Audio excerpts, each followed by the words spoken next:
Good morning po.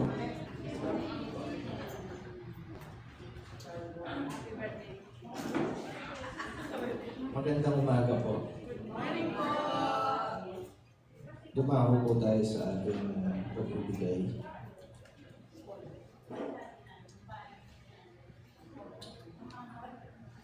Ah, Alam niyo po, araw-araw, habang nagtatrabaho po ako, may pinapakinggan po akong preacher. Siya na rin po yung parang naging mentor ko dahil konting drama lang po. Dahil simula ako nung namatay yung tatay ko, siya na ulit yung pinakinggan kong preacher, no, si Dr. Miles. Talagang parang naintindihan ko, naunawaan ko po talaga lahat. Hindi naman lahat, hindi pa po lahat. Naunawaan ko talaga kung ano po ang pagiging sabihin po natin Kristiyano or pagtanggap sa ating Panginoong Yesus. At isa po sa naliwanagan sa akin is yung tithes, no? Kung bakit nagbibigay, kung bakit. Siyempre po, naiintindihan na po natin na ginagamit po natin dito sa simbahan. No? And isa po sa talagang naunawaan ko is yung pagsunod.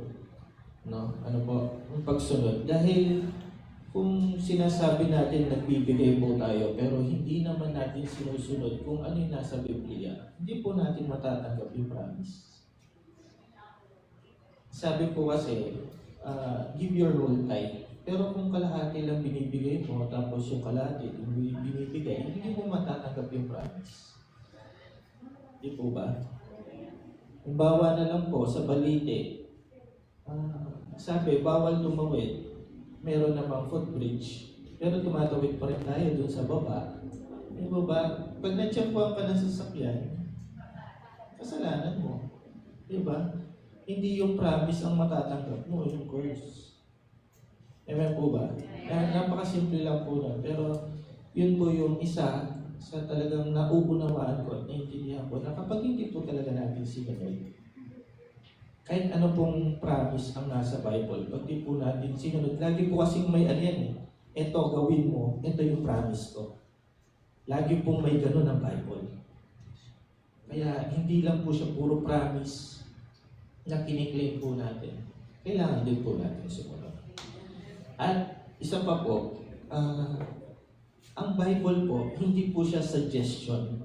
Hindi rin po siya option na susundin ko ba to o hindi. Ano po? Kung gusto po talaga natin matanggap yung promise, sundin po natin.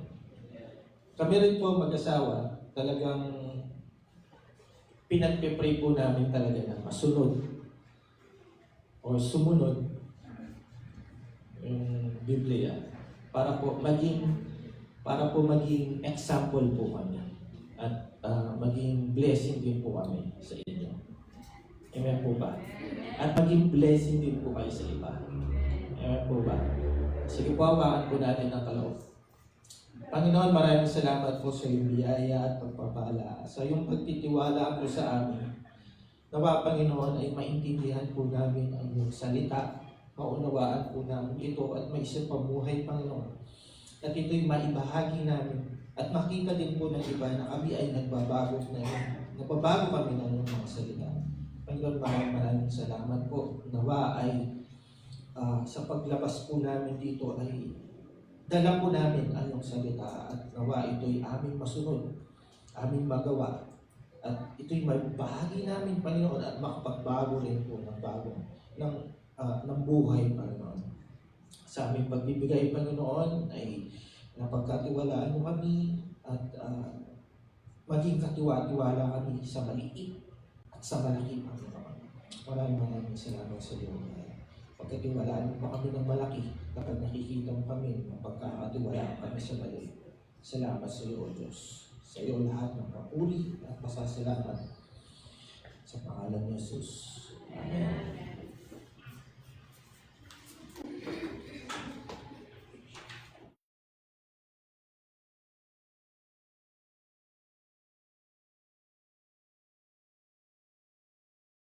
Thank you po, Pastor Paul. Sige po, tumayo po muna tayong lahat. At tayo po ay manalangin. Panalangin po natin ang ating pamilya sa oras na ito. Before po natin pag-aralan, pakinggan yung mensahe ngayong umagang ito. Come on, pag-pray natin ngayon, our family. Pagditin mo yung surname ng buong family mo. Hallelujah. Lord, salamat po. We continually pray and declare your blessing sa bawat pamilya na nandito, Lord, that we are representing. Lord, ang panalangin ko sa bawat pamilya, ito po ay maging godly family, a priestly family, na ikaw ang maging sentro ng bawat mag-asawa, bawat pamilya.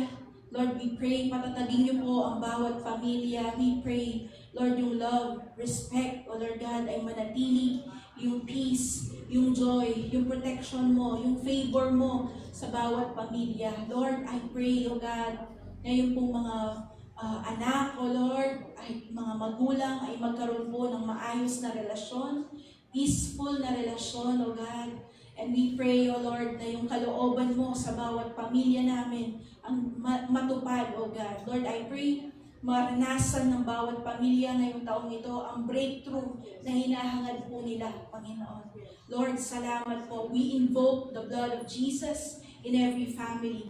Lord, right now, by the blood of Jesus, every curse is broken by the name of Jesus. Salamat, salamat po. Lord, thank you for your word this morning. Mangusap po kayong patuloy sa amin, Holy Spirit. And we pray, God, that you will renew our mind. Babaguhin niyo po kami, Panginoon, at patatatagin. Maraming salamat sa iyong salita. Tulungan niyo po kaming lakaran ang mga revelation na maririnig po namin ngayong umagang ito. Sa pangalan po ng aming Panginoong Yesus. Amen and amen. Sige po, we can all be seated. Hallelujah. Praise God. God is good. And all the time, God is good. Sabi mo naman sa katabi mo, I miss you. I'm blessed na nandito ka. Amen po? Last week, pinag-usapan natin is money. Kung yung mga wala po dito last week, I suggest panoorin nyo yung video natin sa Facebook page po natin kasi surely we will be blessed doon sa mensahe ng ating Panginoon. No? So, doon diniscuss natin, di ba, sa pamilyang Pilipino, kung hindi ka inchik, hindi nyo madalas pag-usapan ng pera. Tama po ba? Di ba? Kung hindi ka rin businessman na pamilya, no? Hindi nyo madalas pag-usapan yan. And this morning, another uncommon topic ang pag-uusapan po natin. Sa loob ng pamilyang Pilipino, hindi ito napapag-usapan, even sa mga Kristiyanong pamilya. Ito pong topic natin ngayong umagang ito. Ano yan, Ate Wilma? It's called sex in marriage. Hello? Mga Pilipino, conservative na hindi mo maintindihan. Pag sinabi mo ang salitang sex, ang agad na pumapasok sa kanyang kaisipan ay kabastusan.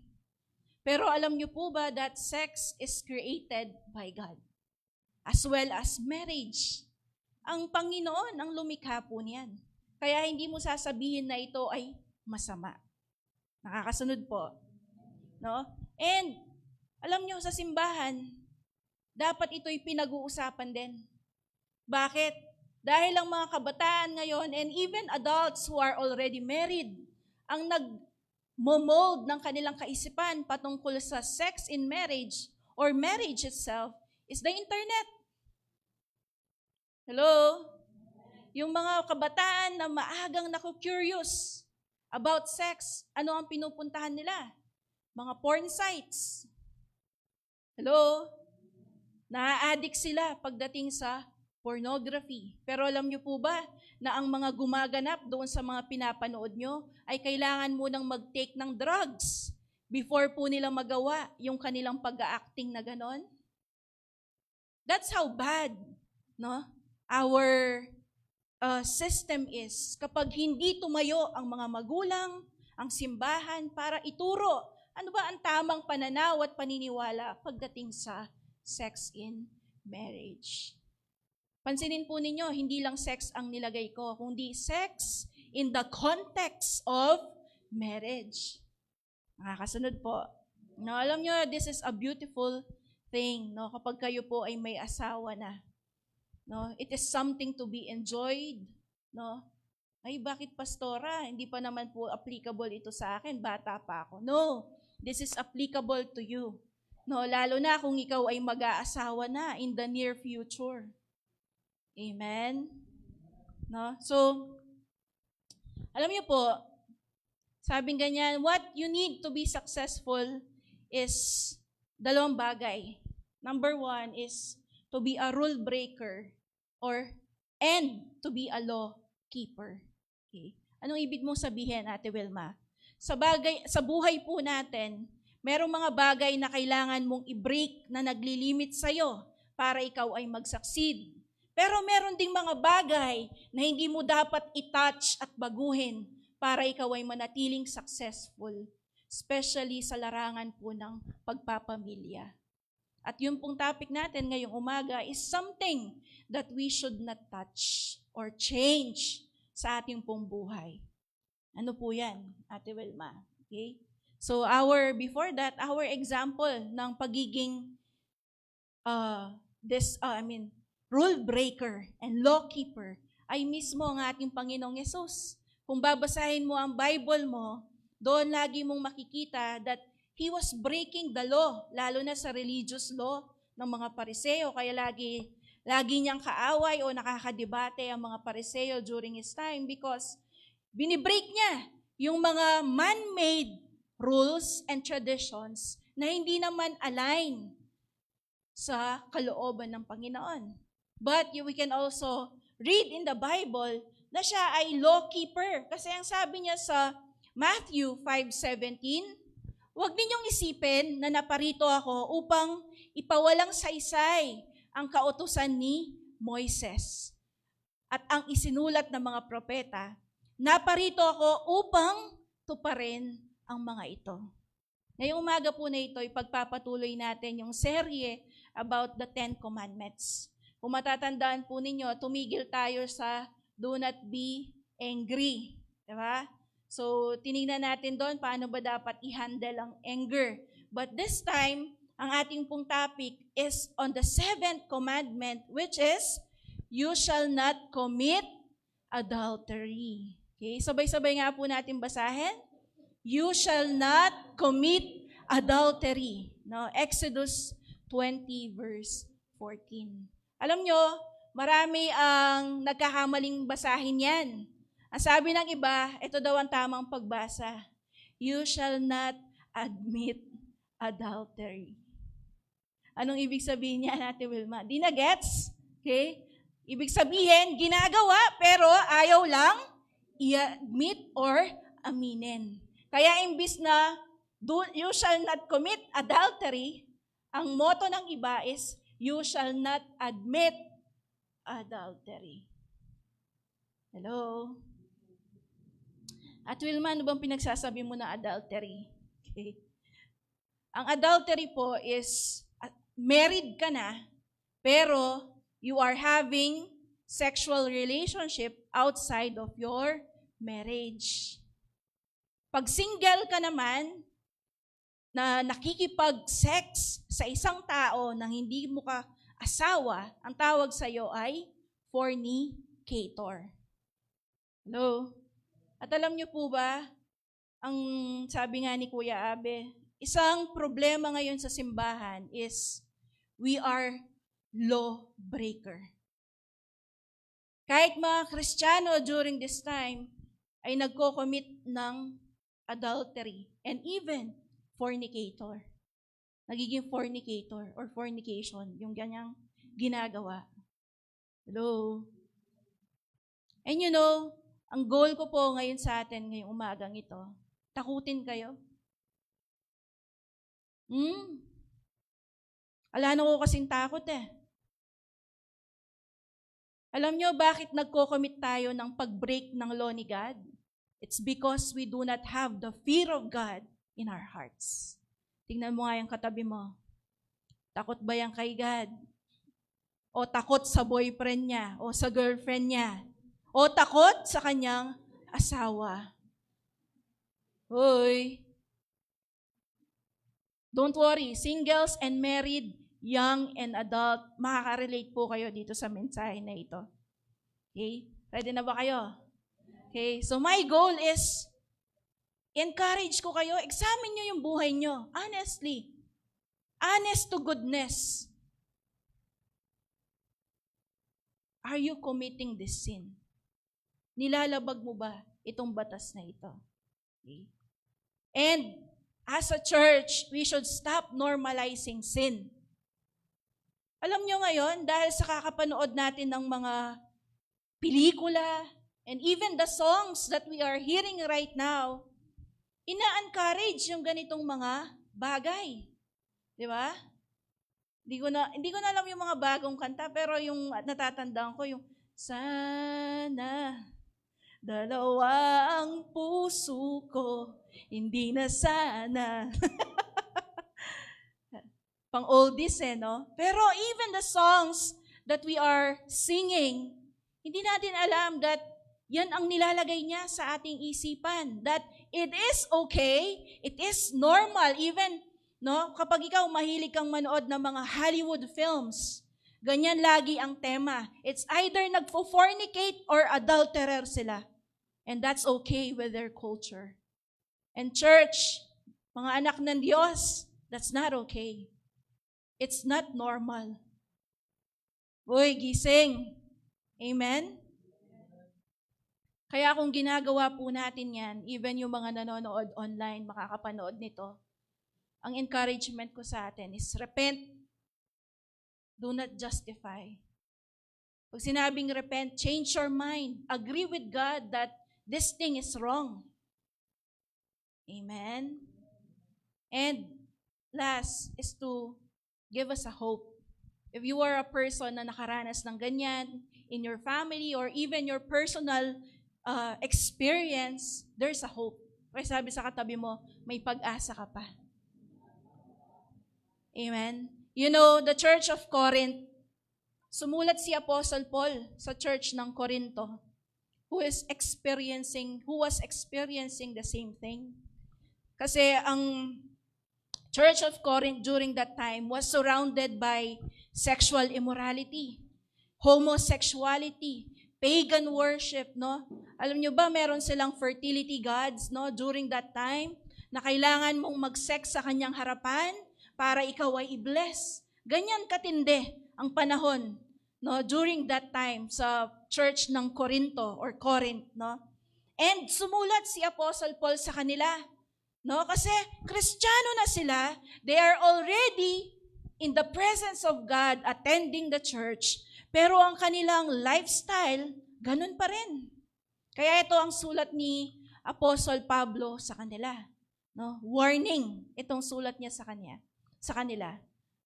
Sabi ganyan, hindi nyo ba alam na hindi magmamana ng kaharian ng Diyos ang masasama?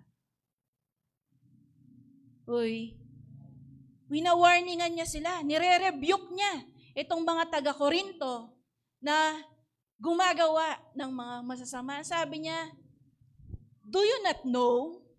Hindi nyo ba nare-realize na kayong mga gumagawa ng masasama ay hindi magmamana ng kaharian ng Diyos? At ito ang sinabi niyang mga masasama. Sabi niya pa, huwag kayong paninlang. And that's the last thing that I want you to have or to be. Yung deceive ka. No? Kasi nakakatakot yung every Sunday, nandito ka, nakikinig ka, akala mo you are partakers, may portion ka, tagapagmana ka ng kaharian ng Diyos, pero pala hindi. Because after that we go here, we go out of this place, iba ang ating ginagawa sa ating buhay. Oy, kaya sabi niya sa mga taga-Korinto, huwag kayong palinlang sa inyong sarili. Do not be deceived. Amen? Ito sabi niya, sapagkat kailan may hindi magmamana ng kaharian ng Diyos ang mga immoral. Okay? Those who commit sexual immorality.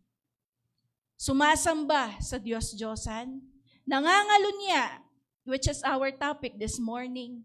Nakikipagrelasyon sa kapwa lalaki o babae. Magnanakaw, sakim, lasenggo, mapanlait, at mandarambong. Tignan mo nga yung katabi mo kung siya yun. Isa ka ba sa nabanggit? Hello? Tumatawa ang lahat. Kayo po ba ay natatamaan at nakaka-relate? Amen? Alam nyo, kahit tumatawa po tayo, this is a serious matter na sinulat ni Apostle Pablo. Uy, mga kabataan, hindi porket babad kayo sa TikTok, nakikita nyo yung mga Amerikano, boyfriend, girlfriend pa lang, magkasama na sa isang bahay, ay tama yon. Hello? Amen? Hello? That is called sexual immorality. Amen? Sabing ganyan, no? Pag ikaw immoral ka, sumasamba ka sa Diyos-Diyosan, nangangalunya ka, nakikipagrelasyon ka sa lalaki o babae, ibig sabihin, homosexuality, magnanakaw ka, sakim ka, lasenggo ka, mapanlait ka, mandarambong ka, sabing ganyan, wala kang part sa kaharian ng Diyos. Amen. Natatakot na po ba kayo? Amen. Ito po ang katotohanan. Kapatid, importanteng magsimba tuwing Sunday. Yes. But, mas importante, ano ang buhay mo paglabas mo sa lugar na ito? Amen. Alam nyo, ang sinasabi po dito, paaaring tayo in our past life, yung mga nakaraan po natin na buhay, naging ganyan tayo. Amen? Ang sinasabi ni Apostle Pablo dito is, yung kumilala ka na kay God, ilang taon ka na nagsasabi, I'm a Christian, pero ganyan pa rin ang lifestyle mo, kapatid. Aba, magtaka ka. Baka hindi ka talaga ligtas. Amen? Ang sinasabi po dito is yung hindi ka nagbabago. Amen? Walang conviction na tumutubo sa iyong puso. Amen? And ito po yung hope na sinabi ni Apostle Pablo. Pagkatapos niyang nirebuke yung mga taga-Korinto, ito naman ang sinabi niya. No? Sabi niya, sa verse 11, ganyan tayo noon, di ba? Sabi niya. Pero, ngunit, mga kapatid, ito yung katotohanan. Kung talagang ikaw tumanggap ka kay Kristo, nilinis ka na. Di ba? Sa iyong mga kasalanan. Pagkatapos kang nilinis, ibinukod ka para hindi ka na ulit madumihan. Amen po ba? Bakit pilit kang bumabalik doon sa dumi? Pilit kang bumabalik doon sa swimming pool na puno ng putik? Nilinis ka na nga eh. Pagkatapos, ibinukod ka. Kaya nga mga kapatid, be careful sinong mga sinasamahan po natin. Because they can influence us. Imbis na tayo ang maka-influence, sila ang nakaka-influence sa atin. Amen? Sabi ganyan, dati tayong ganon, sabi ni Apostle Pablo. Pero nilinis na tayo at ibinukod ng Diyos para maging Kanya. Kaya yung buhay mo ngayon, kapatid, na you are living is not yours. Kay God na yan. Amen? Itinuring na kayong matuwid dahil sa Panginoong Yesus at sa Espiritu ng ating Diyos. Hindi kayo tinuring na matuwid dahil ginalingan mo ang performance mo sa harap ng Panginoon. Amen? Itinuring kang matuwid because of our Lord Jesus Christ, who is now in your life. Amen? Amen. Ate Wilma, hinakman malantong. Baka ako makarelate kayong message mo. Wait ka lang, makaka-relate ka. Amen po ba? No? Sabing ganyan, Christ did not die merely to forgive your old life. Namatay po siya para bigyan ka ng bagong buhay. Amen? Amen. Kaya nga kapatid, the seventh commandment, you shall not commit adultery. Magagawa mo yan because you have Christ. Amen? Binigyan ka na niya ng bagong nature, binigyan ka na niya ng bagong buhay. Amen? Do not repeat the same mistakes na ginawa natin sa ating past life, dito sa new life na binigay sa atin ng ating Panginoon. Kaya kapawari sinawa. Hello? Amen? You shall not commit adultery. Yan po ang ating seventh commandment. No? And ang sasagutin natin ngayong umagang ito is, paano ba natin gagawing appear-proof ang ating mga relasyon? Paano natin mapoprotektahan ang ating mga relasyon? Okay, para hindi ito maging prone sa adultery or unfaithfulness or infidelity. Nakakasunod po ba? Amen? Ang number 1 point ko po dyan is be content. Tingnan mo nga yung asawa mo kung nandyan. Kontento ka ba sa kanyang itsura? Kontento ka ba sa kanya? Amen? Amen. Ayun, may malakas na nag-amen. Okay? Hindi ko yata naririnig si Kuya Abe. Be content. Okay? Sabi pong ganyan, ng Proverbs 5, verse 18 to 19, maging maligaya ka sa iyong asawa. Hindi mga asawa, sa iyong asawa na napangasawa mo nung iyong kabataan. Maganda siya at kaakit-akit gaya ng usa.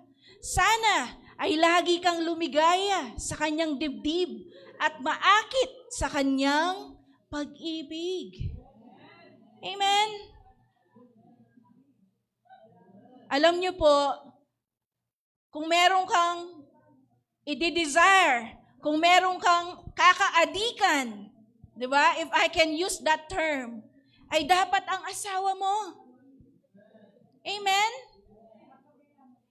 Yan ang purpose ng sex in the marriage. Para ang kauhawan mo, kagaya ng usa, ang kapanabikan mo ay ang iyong asawa.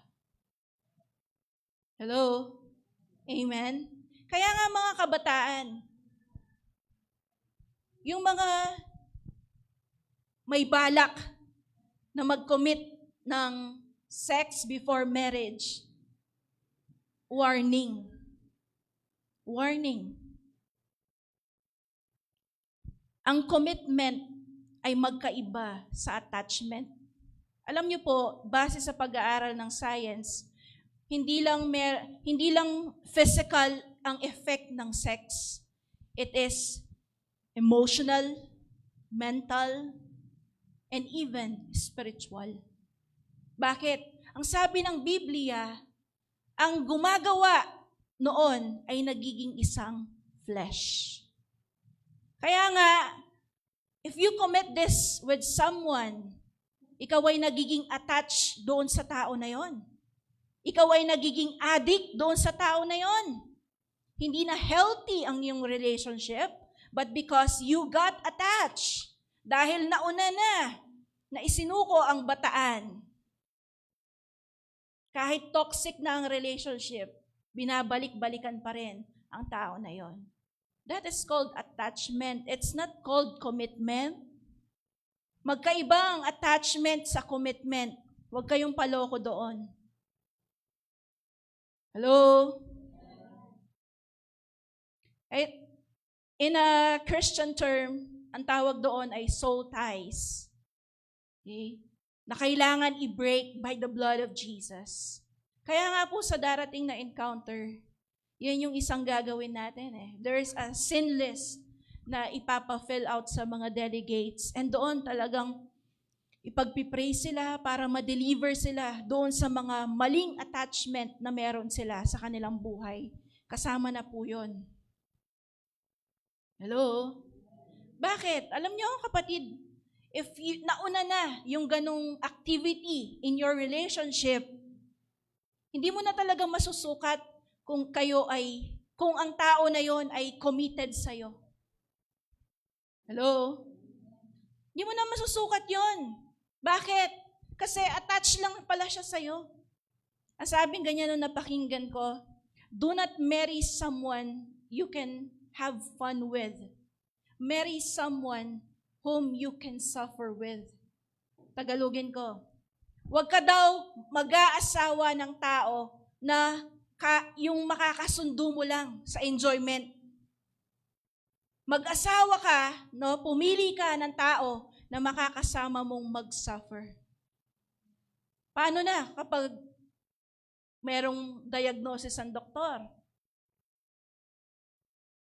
Kapag ang tao na yan, ang gusto niya lang is kasama ka sa kasayahan. Pag dumating na yung time of trials and testing, bye-bye.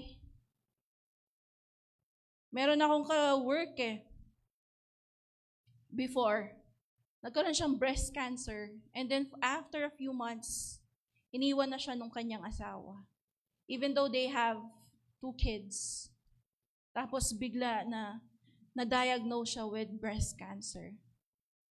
Mga kapatid, doon natitesting ang commitment, hindi lang ang attachment. Hello? Amen? Kaya nga, tatanungin mo yung sarili mo, kontento ba ako sa asawa ko? Okay? O kung wala ka pang asawa, tignan mo, are you contented with that person? Kasi kapatid, hindi mo mababago yan. Yung sasabihin mo na, magbabago din ito. Mapapabago ko din siya.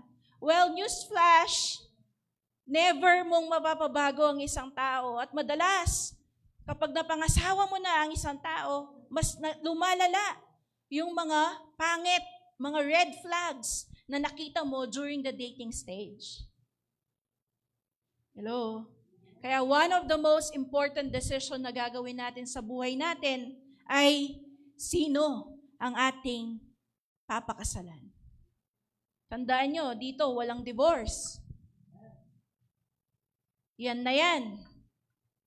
Amen? Now, of course, pwedeng nagkamali ka kasi bata ka pa nun, hindi mo pa narinig yung message ni Lord, yung word ni Lord. Now, anong pag-asa po natin, no? Meron pa bang pag-asa sa atin? 'Di ba? No, maayos ang ating relasyon. Sabi nga ganyan, wala pong imposible sa Panginoon. Amen? Basta willing po tayong magpaayos kay God. Amen? May natututunan po ba? So what is the purpose of sex in marriage? Yun nga sinabi ko, enjoyment, satisfaction, and protection. Bakit protection, Ate Wilma? Hindi lang siya enjoyment, hindi lang siya satisfaction, but protection. Bakit? Para hindi maghanap ng iba ang iyong asawa. Sabi ko nga kay Kuya Abe, pambihira ang panahon ngayon. Kahit mga pangit ang lalakas na ng loob ng mga liwa. Sama na ugali mo, Pastora. Tama po ba? Talaga, makikita mo minsan sa Facebook. Sabi ko, pambihira, ang lakas ng loob niya. Nagawa pa na itong sabi ko, mga liwa. Amen? Ang team song namin ni Kuya Abe dati is, humanap ka ng pangit at ibigin mo ang tunay. Kung mawala man ang pangit, nasabi na. Amen? Joke lang po yun. Pero grabe ngayon, kahit pangit talaga nangangaliwa na. Amen? Kaya pala, hindi ka naligtas kahit kumuha ka ng pangit. Joke lang po, no? So number 1 point, baka yun yung matandaan nyo, hindi nyo matandaan yung mga points ko. Number 1 point, para po maging affair-proof ang ating relationship, be content Sino yung napakasalan mo? Be content. Now, pag sinabi bang be content, hindi ka na magbabago, hindi ka na mag-i-improve. Alam nyo, madalas, yung tao na ibibigay sa'yo ni Lord ay i-develop mo pa. Hindi siya yung kaagad the right person. Tama po ba? You will still develop that person. Diba? Amen? Kasi merong pinanggalingan niya na pamilya at magsasama kayo, ikaw din, merong kang background na iba. And then, sa unang pagsasama nyo, parang in the few months, honeymoon stage, okay pa. Talagang hindi kayo nag-aaway, no? Pero after the honeymoon stage, dyan na yung conflict stage na tinatawag. Dyan na kayong mag-aaway. No? Amen? Diyan na lalabas yung mga ayaw natin. Yung dati na parang wala lang sa atin, ngayon nalalabas dito sa stage na ito. Amen po ba? Sino na pong nakaranas dyan? Diyan ka na mag-walk out, no? Diyan ka na iiyak. Amen? Amen. Kaya nga mga kapatid, tingnan mo ulit yung asawa mo. Sabihin mo, I love you. Kahit ganyan ka. Amen. Amen po ba? No? So, sexual desire inside marriage is good and honorable. Tama po ba? Sex makes husband and wife one flesh. Nagiging isa na lang po kayo. Amen. So, what if, you do it outside of marriage? What if nakipag-sex ka outside of your marriage? No? Sabi ko nga, even outside of marriage, sex create attachment. Yung diniscuss ko kanina. Magkaibang attachment at commitment. And sex does not just share bodies, it join lives. Amen? Kaya mga kabataan, huwag niyo basta-basta gagawin ito kahit kanino, lalo na kung hindi niyo asawa. Amen. Amen. Sabing ganyan ng 1 Corinthians 6:15-16, hindi ba tayong mga mananampalataya ay bahagi ng katawan ni Kristo? Tama ba? Sabing ganyan, iyan ang dahilan kung bakit hindi talaga natin maaaring gamitin ang katawan na bahagi ng katawan ni Kristo sa pakikipagtalik sa babaeng bayaran. Ang sinasabi lang po ni Apostle Pablo dito sa kanila, kasi during that time, di ba nga yung mga Korinto, talagang immoral sila kahit nagcha-church na, kilala na si God. No? Sabing ganyan, pinapatunayan lang na itong katawan na ito ay hindi dapat maging kasangkapan sa pakikipagtalik sa hindi mo asawa. Amen? Ang ating katawan ay sagrado. This is holy. Amen? Ang sabi ng Bible, ang buhay mo, ang katawan mo ay hindi na sa'yo. Kaya wala kang karapatan na gamitin ito para sa kasalanan. Nakakasunod po ba? Hindi ba't ang nakakipagtalik sa ganoong babae ay nagiging kaisang katawan niya? Sapagkat sinasabi ng kasulatan, silang dalaway magiging isa. We are only one flesh kapag po tayo ay nakipag-sex sa ating asawa o kahit kanino pa man. Kaya nga, nahihirapan kang umalis dahil inattach mo yung sarili mo on that wrong person. Hindi mo asawa. Hello? Amen? Pangalawa, be conscious. Una, paano mo maprotektahan ang iyong relasyon? Be content. Pangalawa, be conscious. Anong be conscious, Ate Wilma? Be conscious of your mind, feelings, and actions. Okay? Sabing ganyan ng Matthew 5:27-28. Narinig nyo na ba?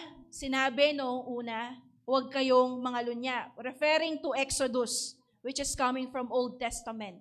Ito, si Jesus na ang nagsabi in Matthew. Okay? Ngunit, sinasabi ko sa inyo na ang tumingin lang sa isang babae ng may masamang pagnanasa ay nagkasala na sa pangangalunya sa kanyang isip. Amen? Kapag pala tayo ay, di ba, yung mga nakabikini, yung mga, pag tinignan mo, yung isang, hindi lang babae, and even lalaki, no? Kapag ikaw, no, you are desiring someone in your heart, lalo na at ikaw ay may asawa na, kahit pala hindi mo i-commit yung act, ikaw ay nangangalunya na. Hello? Amen? Kasi si God tumitingin sa ating isip at puso. Amen? Pwedeng, yes, hindi mo yan ginagawa physically, but in your heart. Diba? Nakita mo, affirm. Diba? Mas pogi sa iyong asawa, mas maganda sa iyong asawa, at yun yung dinidesire mo. Ang sabing ganyan, ikaw ay nagkasala na ng pangangalunya sa iyong kaisipan. Amen? Kaya nga po, be careful what you hear, what you see. Kapag po ang mga movies na pinapanood nyo, merong mga nude scene, merong mga sexual scene, no? Wag na. Maging mapili po kayo sa iyong mga pinapakinggan, lalo na mga kabataan. No, yung inyong mga pinapanood na pelikula, ano yung sumikat? Game of Thrones. Ano pa? Yung may gray, ano kasing tawag doon? 50 Shades, alam nyo pa yung ano? Hello? Amen? Why? Kasi yung mga ganong pinapakinggan at pinapanood, it arouses you, your feelings and emotions, no, para gawin yon. Amen po ba? Manonood na lang kayo yung mga, itbulaga. Amen? Alam nyo, in Encounter, i-discuss yan. One of the lessons in Encounter is media. Ano yung effect ng media sa atin? Amen? Kaya nga, ang mga Christian, ang dapat pinapanood, pinapakinggan, are really connected with the Word of God. Bago kayo makinig ng song, tignan yung lyrics, basahin nyo. If there's a hint of that, mga sexual, kasi yung mga ngayon talaga, ang ina-attack or nag-a-appeal sila with our emotion, no? With our intellect, no? Yung ating imagination. They're capturing it. Amen? Kaya be careful with the media. No, be conscious. Huwag lang puro consume ng kung ano-ano. Because kung ano yung nakita ng mata mo, pumapasok sa isip at sa puso mo. Amen? Be careful of that. Ano pa? Merong T principle na tinatawag. TEA. Thinking, emotion, and then action. Ang sinasabi ng T principle, kapag inisip mo, after that, you will feel it. Okay? And after you feel it, later on, gagawin mo na siya. Amen? Be conscious. Okay? Meron 3 results ang adultery sa ating buhay.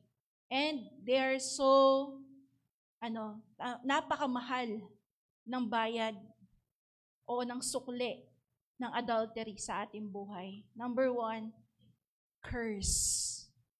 Alam niyo po ang sabi ng Deuteronomy 23:2 sa mga taong merong kasalanan pagdating sa sexual immorality.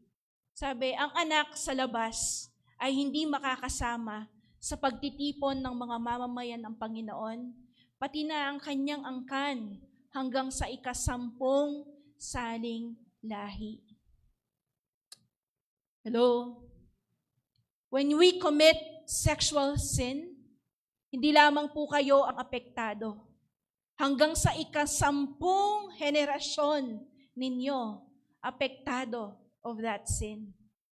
In what sense? Yung pag nagpipray sila, they cannot really sense the presence of God. Kasi sabing ganyan, they will be shut off. Hindi sila makakasama sa pagtitipon ng mga mamamayan ng Panginoon. Amen?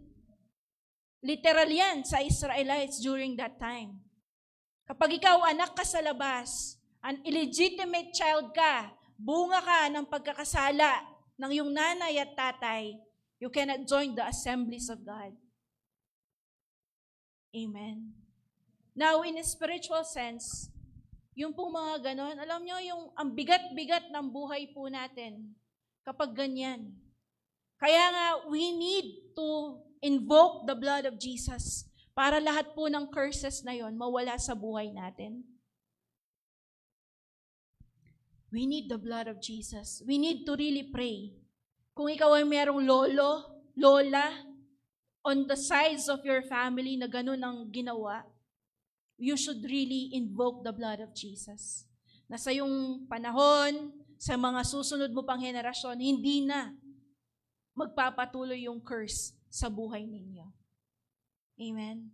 Alam niyo po, if you have a family member doing this, apektado ko kayo. Kaya we need to cut that curse na hindi na ito magpatuloy sa atin. Nakakasunod po ba? No, kaya nga yung encounter with God, ang i-offer niya sa atin is yung fire, bibigyan kanya ng apoy, ng passion na sumunod kay Lord. Papalayain ka from those bondages. And bibigyan kanya ng focus doon sa purpose talaga ng buhay mo.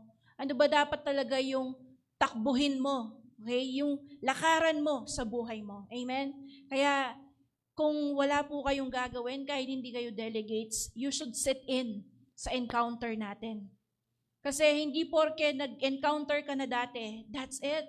Alam niyo po ba that every year, kailangan ay nag-encounter tayo para nare-renew yung fire natin, no? Kung napapalaya tayo sa mga tumatanikala sa ating buhay, and we can focus again kay Lord. Amen po ba? So that's May 16 to 17. Okay? Saturday and Sunday. We will announce, baka po mag-iba ng schedule yung Sunday service po natin. Baka mag-adjust ng 10:30, but i-check pa po natin yung schedule. But May 16 and 17, that is our encounter. Amen? Kung wala kayong gagawin, mag-sit-in kayo. Kung ayaw naman mag-sit-in, mag-volunteer kayo. Kasi kailangan ng tagaluto, no? Mga magsaserve sa ating mga delegates. Amen? Nakakasunod pa po ba? Ano pang result ng adultery? Wounds. Deep wounds. Hindi lang sa iyo, hindi lang sa asawa mo, but even to your children, to your family, extended family. Ayan, di ba? Kung napanood nyo na yung interview ni Berwin Mailey at ng kanyang asawa sa Tony Talks, no? Yung kanyang asawang babae ang nangaliwa, no? And ang kwento ni Berwin Mailey is that every time nadadaan siya doon sa mall na alam niya na meet up nung kanyang asawa at nung kanilang kaibigan, kaibigan pa nila, yung nakarelasyon ng kanyang asawang babae, sabi niya, nanginginig siya at siya ay nagwawala sa parking lot. Amen? Bakit? Dahil yung sakit, di ba, na naranasan niya. Alam niyo po ba, sabi niya, nagsiserve na ako kay God, tumatayo na ako, nag-i-speak na ako tuwing Sunday. Pero yung asawa niya, hindi niya alam, ganun yung kanyang ginagawa. Hindi ho sila naghiwalay, no? By the grace of God, naging patotoo sa buhay nila yung nagkaayos sila, but it has a process. Amen? Kasi nasira po yung tiwala, affected yung family nila, no? Kaya sabi na ng Proverbs, kung maglalaro ka ng apoy sa iyong kandungan, tiyak na masusunog ang damit mo. At kung tatapak ka sa baga, mapapaso ang mga paa mo. Kaya kapag sumiping ka sa asawa ng iba, magdurusa ka. Hello? Madalas, Hindi ho tayo pinaparusahan ng Diyos. Tayo mismo ang naglalagay ng parusa sa ating sarili dahil sa ating mga maling desisyon sa buhay. Amen? Alam mo, mahal na mahal tayo ni God eh. Ayaw niya nga tayong mapahamak. But because ng katigasan ng ating ulo, we are lawbreakers, walang fear of God, sinasaktan natin ang ating mga sarili. Naglaro ka ng apoy, sabi niya, isip mo, hindi masusunog yung damit mo. Masusunog. Amen? Tumapak ka sa baga. Di ba? Kumbaga, intentionally, ginawa mo yon. And then, madedeceive ka na walang consequence. Hindi. Sabi niya, kapag sumiping ka sa asawa ng iba, magdurusa ka. Amen? Kung ayaw mong magdusa, huwag mong gawin yan. Amen? Kung ginawa mo na, magrepent ka na. At kung ginagawa mo ngayon, tumigil ka na. Hello? Hello, yung mga nasa online, tumigil ka na. Amen. Pangatlong results, decay. Ang adultery, tinutunaw niya yung conviction sa ating puso. Amen. Yung moralidad, tinatanggal niya sa buhay mo. Meron pong kwento sa Judges chapter 19, yung Levita na merong kabit, concubine. Biruin mo yon, pastor, Levita. Ang Levites ay nagsaserve in the church, in the temple, remember? Wala po yung mga lupa na nagsasaka sila, hindi. Pag Levita ka, ikaw ay naglilingkod sa harap ng Panginoon, sa templo niya. But look at this Levite. Meron siyang concubine. And that is not the design of God, no? Tingnan natin yung kwento. Meron siyang concubine, no, from Bethlehem in Judah. And then, itong concubine na ito, siya ay naging unfaithful din sa kanya. Ang ginawa, iniwan siya. Iniwan ng concubine, yung Levita. Bumalik sa bahay ng kanyang ama. And then, after 4 months, na-miss ng Levita itong kanyang kabit. Anong ginawa? Pumunta doon sa bahay ng ama ng kanyang kabit. At, yun namang tatay, sayang-saya na tinanggap itong Levita sa kanyang tahanan. Diba? During that time, even the society, naging normal na sa kanila ang ganong kalakaran na meron silang concubine or kabet. No? Sabing ganyan, for several days, they ate, they drank, and delayed yung kanilang departure or pag-alis. Kasi nga, sinusundo nung Levites yung kanyang kabet. No? And then, nung time na sila ay maglalakbay na pabalik sa Judah or Bethlehem, no? Napadaan sila dito po sa lugar na ito, sa malapit sa Jebus, no? Sabi later Jerusalem. But the Levite refused to stay there kasi mga foreigners yung mga nandoon. So ang ginawa nila, tumuloy sila doon sa mga taga-Benjamites, no? Yung another tribe of the Israel. So mga kababayan din nilang Israelita. Remember, ang mga Israelites ayaw makipaghalubilo kapag sa foreigner. Okay? So ginawa po nila, pumunta sila doon sa lugar ng mga taga-Benjamites. And then, no one welcomes them. Biruin mo yon, yung expectation na tatanggapin sila, hindi sila tinanggap. Walang hospitable na mga Benjamites. Okay? During that time. And then finally, merong isang matandang lalaki na nagpatuloy sa kanila sa kanilang tahanan. And during the time na nandoon po sila sa loob ng tahanan nitong matanda na ito, biglang kumatok ang mga kalalakihan doon sa lugar na yon, no? Yung mga Benjamites kumakatok doon sa bahay ng matanda. Sabi ganyan, bring out the man that we may know him. Ang ibig sabihin ng that we may know him is para makipag-sex kami sa kanya. Gaya ng Sodom and Gomorrah, ang mga lalaki dito ay mga naging bakla na. They want sexual relationship with the same gender. Okay? So yun ang gusto nila. Pero guess what? Anong ginawa ng Levitang ito? Binuksan niya yung pinto at ang ibinigay niya ay ang kanyang concubine. Binato niya. Sabi kasi nung matanda, huwag niyong gawin yan. So since nagkakagulo, alam niyo ang ginawa? Binato niya yung kabit niya. Ito na lang, sabi. At alam niyo kung anong nangyari doon sa babae. For whole night, inabuse siya. Dumating ang umaga, kumatok siya doon sa bahay. At pagbukas ng pinto, nakahandusay na siya doon. At alam mo kung anong sinabi nung Levita? Get up, let us be going. Parang walang nangyari. Parang walang nangyari. Pero alam nyo, patay na yung babae. Sa sobrang abuse ng kanyang katawan, pinatay na siya. Namatay siya.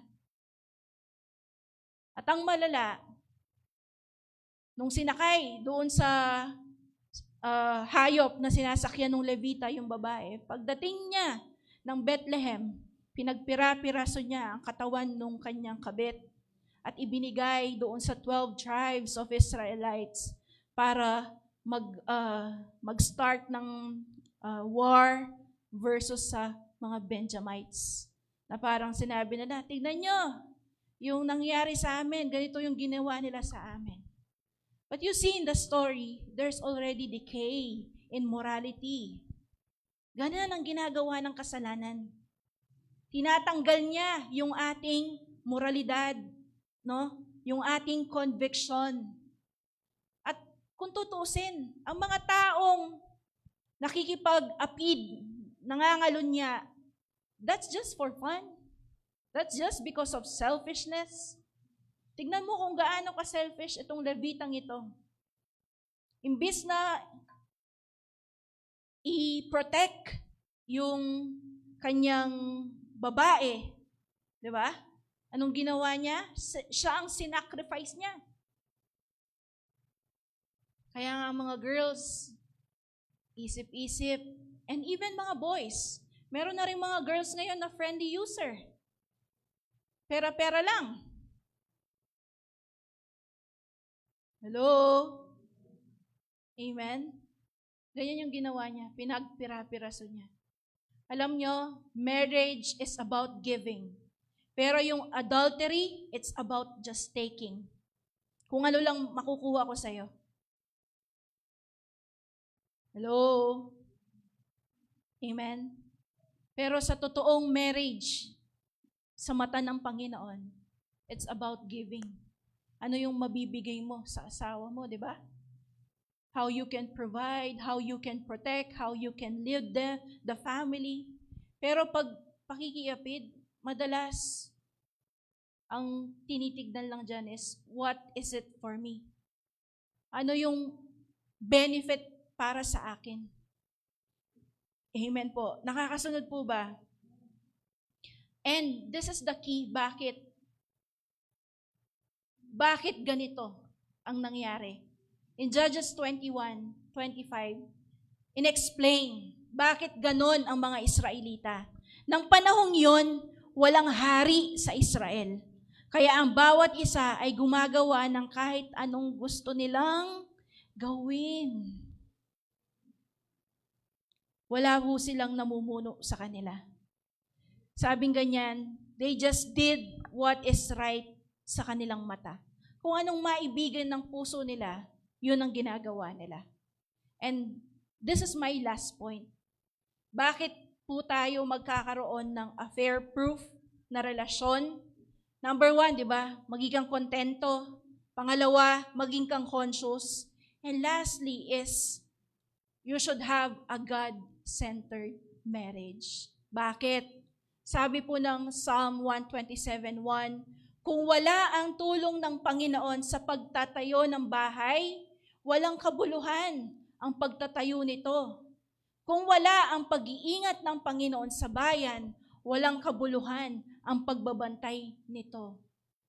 My prayer when I got married is, Lord, establish my home. Lord, ikaw ang magtayo ng aking pamilya. Amen? Because the starting point para po hindi ka mangalunya, no, is because nandoon si Lord sa marriage mo. Amen? Hello? Kaya kung meron kang uumpisahan na relasyon sa buhay mo, ang lagi dapat na nasa sentro ay si Lord. Amen? Alam nyo, kapag wala po si Lord sa relasyon po natin, sa una lang yan masaya, pero that is a recipe for disaster. Kasi wala si Lord. You cannot build that relationship. Sabing ganyan, no? Kahit mag-effort ka pa, walang kabuluhan yan. Kung hindi lang si Lord ang magtatayo ng pamilya mo, ng relasyon mo, ng marriage mo. Amen? Kaya kung titignan mo ngayon, check mo, is my family God-centered? Alam nyo, kung meron po kayong mga anak na ganito yung ginagawa, warningan nyo. Huwag kayong maging tikom ang bibig. Iluhod nyo kay Lord pag fasting nyo. Because hindi po ito biro. Amen? Kung wala ang pag-iingat ng Panginoon, wala. Hindi po tayo magtatagumpay. Amen? A family that's prays together, stays together. Ang pinaka-romantic activity that a husband and wife can do is not during sex. It's when they pray together. Pwede kayong mag-sex all day long. But the ultimate test of being intimate is when you pray together. Amen? Kahit mag-boyfriend-girlfriend, ginagawa niyo yung sex, I assure you, you cannot pray together. Amen? Hello? Kaya nga po, a family that prays together, stays together. Totoo po yung sinabi ni Father Patrick Peyton, isang pari noong 1940s. Sa kanya galing yan eh. A family that prays together, stays together. God is the glue that sticks the family. Na kahit anong mangyari, you are still family. Amen? Kapag po nandyan si God. Kaya nga po yung mga kapamilya natin na hindi kilala si Lord, luhod nyo kay Lord. Pag-pray po natin, convince natin, no? They need God. Amen po ba? No? Kaya kayong mag-asawa, you should also make sure that God is the center ng inyong pagsasama. Amen. Conclusion. Dito na po ako magtatapos. Sabing ganyan, trying times is not the time to stop trying. Para po ito sa mga tao na merong pagsubok sa kanilang relasyon. Hindi ko alam, di ba? Kung may pinagdaanan na po tayong ganito or tapos na, no? Pero sabi ganyan, trying times is not the time to stop trying. Amen. Meron pong kwento si Jesus sa John chapter 8, verse 4 to 11. Meron pong nagsumbong sa kanya, no? Sinumbong yung babae na nangangalunya. No, sabi kay Jesus, Guro, yung babaeng ito nahuling nangangalunya. Ayon sa kautusan ni Moises, dapat siyang pagbabatuhin hanggang mamatay. And even now in the Middle East, ganun pa rin ang parusa nila. Okay? Sabing ganyan, anong masasabi nyo, Lord Jesus? Teacher, ano pong masasabi nyo? And then, tinanong nila ito, sabi, para hanapan siya ng butas, para lang may maiparatang sa kanya. Pero ang ginawa ni Jesus, yumuko siya. Tsaka siya nagsulat sa lupa sa pamamagitan ng kanyang daliri. Di ko alam anong sinusulat ni Lord. Pero ang sabing ganyan, paulit-ulit silang nagtanong, even though umupo na si Jesus at nagsusulat doon sa lupa. Kaya tumayo si Jesus, sabi sa kanila, kung sino sa inyo ang walang kasalanan, ay siyang maunang bumato sa kanya. At muli siyang yumuko at nagsulat ulit sa lupa. Nang marinig nila iyon, isa-isa silang umalis mula sa pinakamatanda hanggang si Jesus na lang at ang babae ang naiwan. Tumayo si Jesus at sinabi sa babae, "Babae, nasaan na sila? May humatol ba sa'yo?" Sumagot ang babae, "Wala po." At ang sinabi ng ating Panginoong Hesus sa kanya, "Hindi rin kita hahatulan.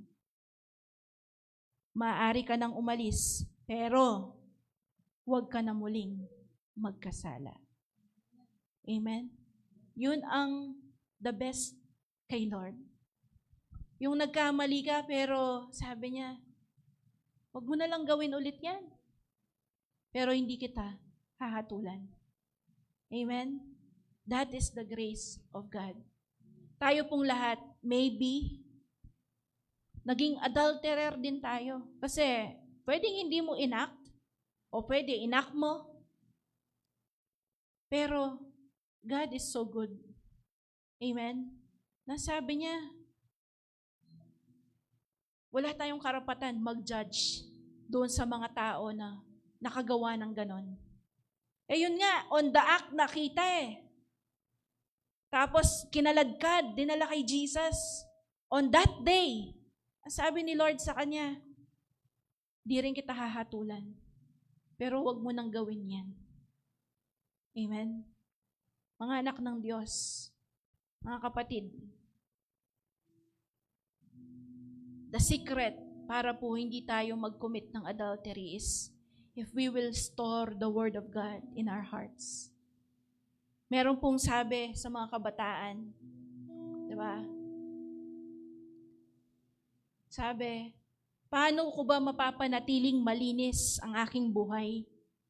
Ang sabi ng word ni Lord, if you put the Word of God in your heart, kapag tinago mo sa iyong puso ang mga salita ng Panginoon, that is the way for you na hindi magkasala before the Lord. Ang ibig pong sabihin nun is, you have the fear of God. Na hindi mo gagawin yon kasi alam mo magkakasala ka sa harap ng Panginoon. Amen? And alam niyo po, sabi ng Bible, we are also an adulterous generation. Pwedeng hindi ka nagkasala sa kapwa-tao mo.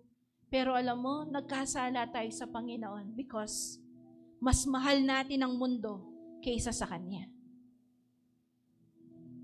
Amen? We are also an adulterous generation. Kaya sino po tayo para mag-judge ng iba? Tayo man ay nangangailangan ng kapatawaran. Amen? Amen? Kaya yung John chapter 8, ang ganda. Sabi niya, di rin kita i-judge. Pero tama na yan. Tuknang naka. Huwag mo nang gawin ulit yan. Amen? Amen? Because kapag ginawa mo yon kapatid ng paulit-ulit, that it became your lifestyle, wala kang part sa kingdom ni God. Amen? At yun yung ayaw ng Panginoon. Kaya nga kanya niligtas para maging part ka ng family niya. Amen? Para maging tagapagmana ka niya. Amen? Ang kanyang kaharian. Kaya mga kapatid, anong kailangan po natin gawin ngayon? Number 1, we must repent. Humingi po tayo ng kapatawaran sa Diyos at mag-decide tayo sa oras na ito na talikuran yung mga ganong kasalanan. Amen po ba? No? And stop. Tama na yan. Tigil mo na yan. And let us ask for help. Mag-ask po tayo ng counseling kung hindi natin kaya. Mag-ask ka ng prayer kung hindi po natin kaya. Amen po ba? And alam nyo, ito assignment nyo to. Yung prayer ni King David sa Psalm 51. Ito yung prayer of confession niya. Nung siya ay kinonfront na, after 1 year ng pag-harbor niya, pag-aalaga niya ng adulterous relationship with Bathsheba, hanggang humantong sa murder ang kanyang kasalanan. No? After a year, biruin mo yon, 1 taon na binigyan siya ng palugit ng Diyos na tumigil sa kanyang pangangalunya. Pero hindi siya tumigil Sumigi pa rin siya Hanggang sa pinapatay niya na si Uriah at kinonfront siya ng propeta. At ito ang kanyang panalangin nung siya ay kinonfront. Sa Psalm 51, sabi niya, O Diyos, kaawaan niyo ako ayon sa inyong tapat na pagmamahal at ayon sa inyong labis na pagmamalasakit sa akin, na lahat ng pagsuway ko ay inyong pawiin at ako'y inyong patawarin.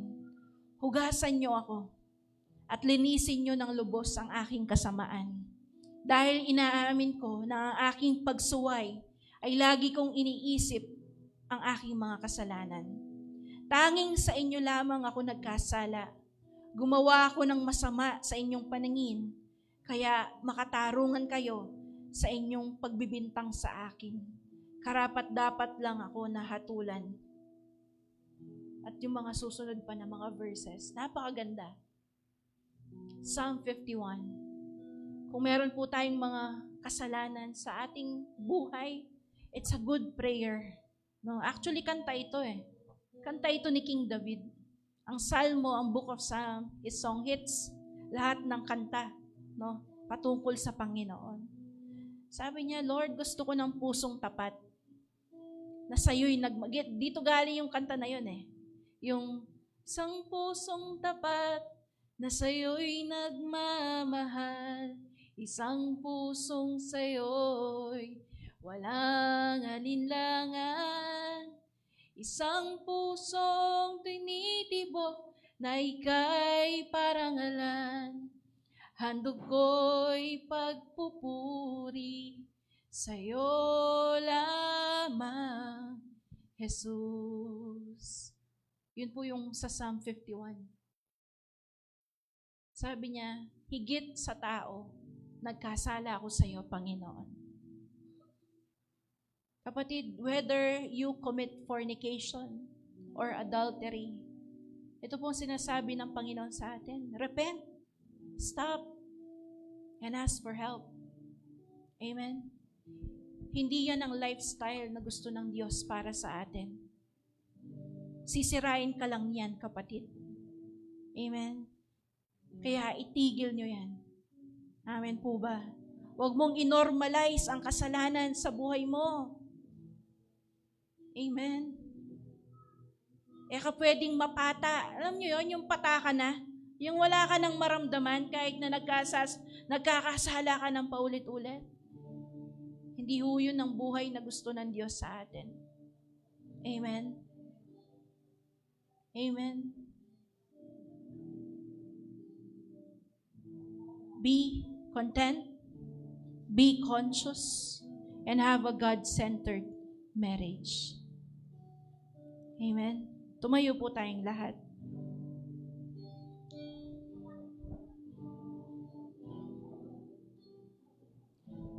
Sa mga tao po na hindi pa tinanggap si Lord sa kanilang buhay,